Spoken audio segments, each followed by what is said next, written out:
샬롬, 오늘 금요일 아침 예배 아버지 앞에 올려드리겠습니다.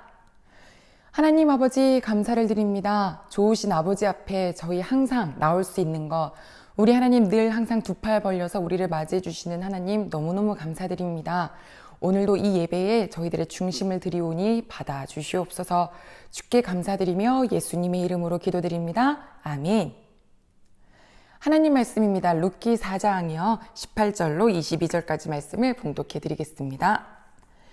베레스의 계보는 이러하니라. 베레스는 헤스론을 낳고 헤스론은 람을 낳았고 람은 암미나답을 낳았고 암미나답은 나손을 낳았고 나손은 살몬을 낳았고 살몬은 보아스를 낳았고 보아스는 오벳을 낳았고 오벳은 이새를 낳고 이새는 다윗을 낳았더라. 아멘.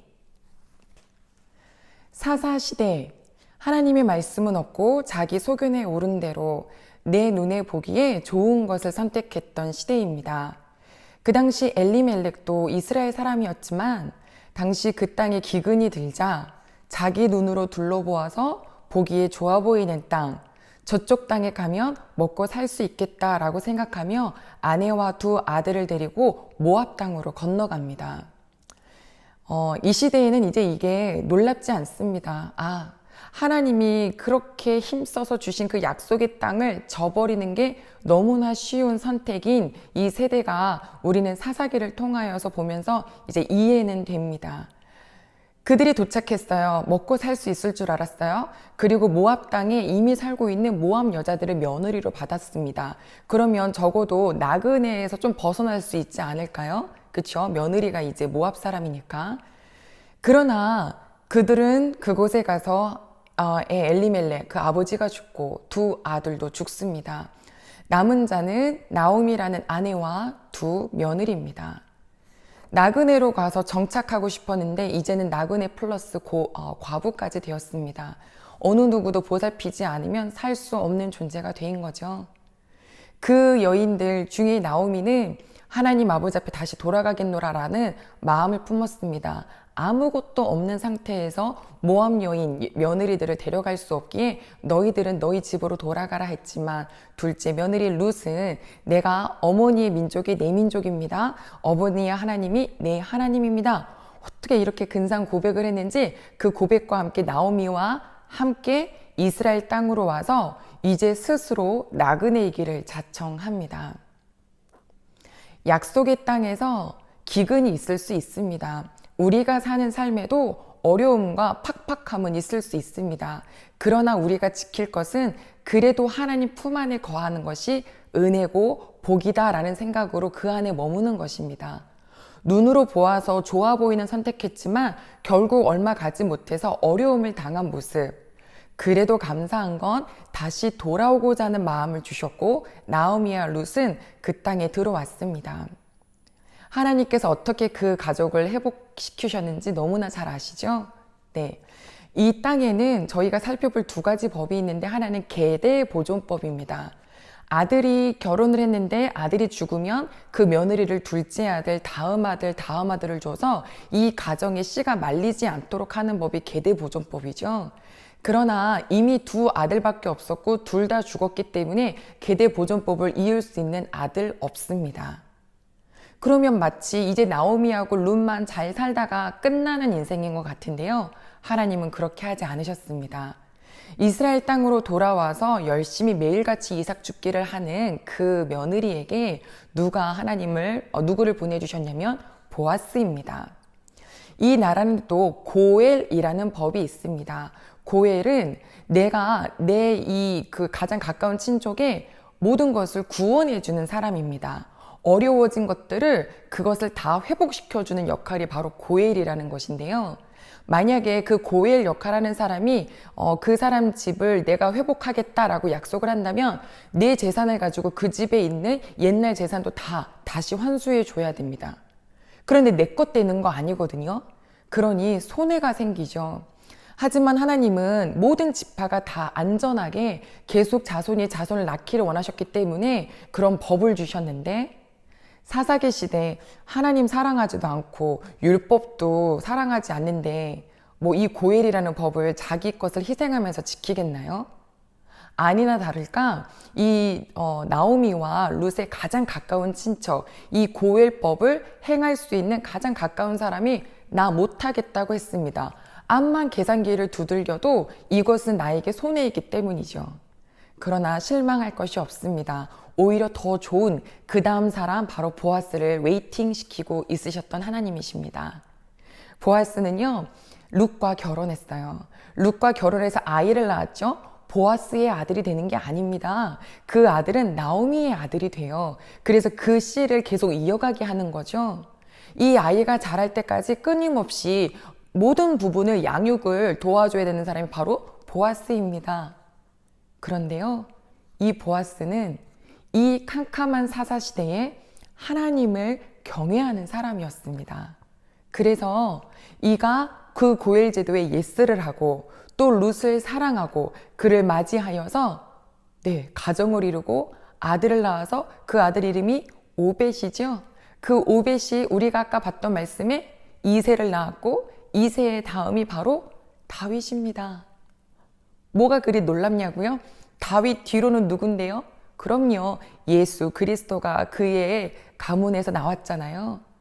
우리 하나님의 일하심이 보이십니까? 세상은 어떨 때는 하나님을 경외하는 시대, 어떨 때는 하나님 말씀 없이 자기 소견에 옳은 대로 사는 세대이지만 그 세대와 시대와 상관없이 하나님께서 태초부터 약속하셨던 예수 그리스도를 보내시겠다고 하셨던 그 약속의 일은 끊임없이 마치 물 흘러가듯이 하나님은 일하고 계셨습니다. 그리고 그 가운데 하나님을 경외하는 보아스는 쓰임을 받았죠. 보아스를 통하여서 나오미는 위로와 불쌍히 여김을 받았죠. 그리고 이 보아스는 마태복음에 보면 예수님의 족보에 오릅니다.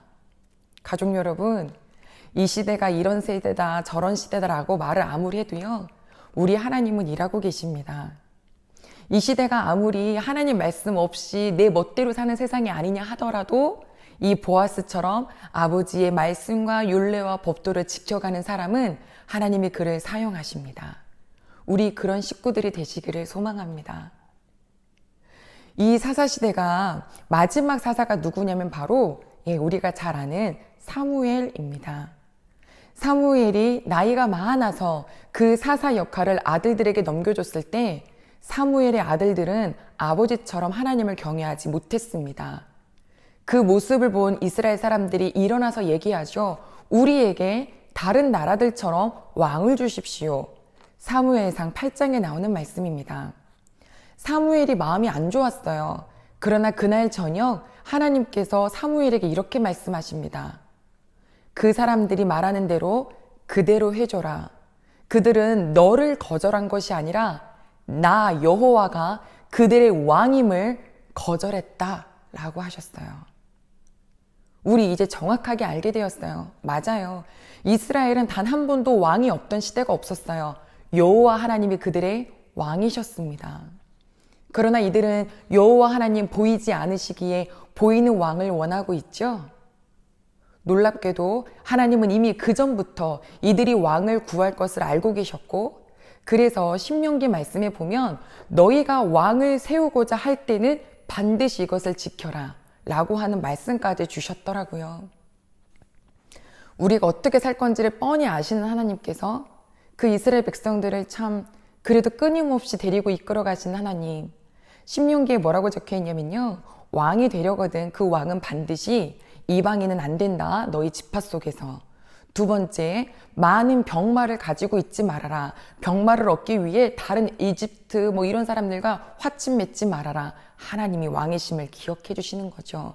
여자를 많이 두지 말아라. 은금을 많이 쌓지 말아라 하시면서 마지막 이것은 해라 하신 말씀이 있는데, 그것은 바로 여호와의 율법과 말씀을 필사 기록하여서 그것을 늘 옆에 두고 아침 저녁으로 매일같이 그 말씀을 읽고 묵상하고 그 말씀을 지키어 살면 너의 날이 장구하리라. 너가 교만하여져서 부패하지 아니하리라 라고 말씀을 이미 주셨습니다. 가족 여러분, 이렇게 룻기와 사사의 마지막 사사 이야기까지 나누면서 우리가 갖게 되는 교훈은 무엇인가요? 어두워도 하나님은 일하고 계십니다. 캄캄하다 한탄하지 마시고 하나님 아버지를 계속 집중하는 식구들 되시길 바랍니다.